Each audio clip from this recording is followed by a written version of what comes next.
وخطاكم، وأسأل الله العظيم رب العرش العظيم أن يجعلني وإياكم من أهل الجنة.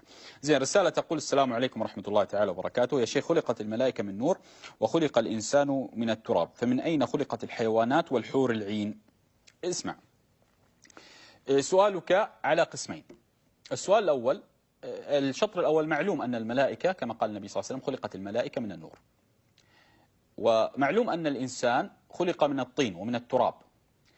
سؤالك في القسم الأول: من أين خلقت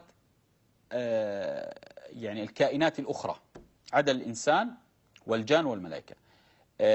الحيوانات خلقت من تراب.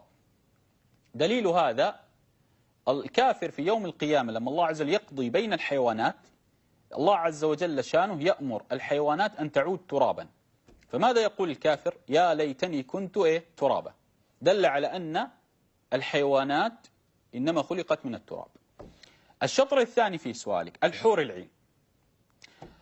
هذا ينفع سؤال مسابقة. لو سألنا الحور العين من ماذا خلقت؟ قال عليه الصلاة والسلام: خلقت الحور العين من الزعفران. جواب جميل. قال عليه الصلاة والسلام لما سئل عن خلق الحور العين، قال عليه الصلاة والسلام: خلقت الحور العين من الزعفران. تصور أنت امرأة خلقت من طين وجمالها يعني يفقدك عقلك أحيانا، واضح؟ لهذا النبي صلى الله عليه وسلم قال: تنكح المرأة لأربع، أول ما ذكر لجمالها، وهي حور طين. فكيف بالحور العين؟ والنبي صلى الله عليه وسلم يقول: خلقت الحور العين من الزعفران. حديث صحيح على ما أحفظ. فلهذا الحور العين أخي الحبيب خلقت من الزعفران، والله تعالى أعلى وأعز وأعلم وأجل. زين.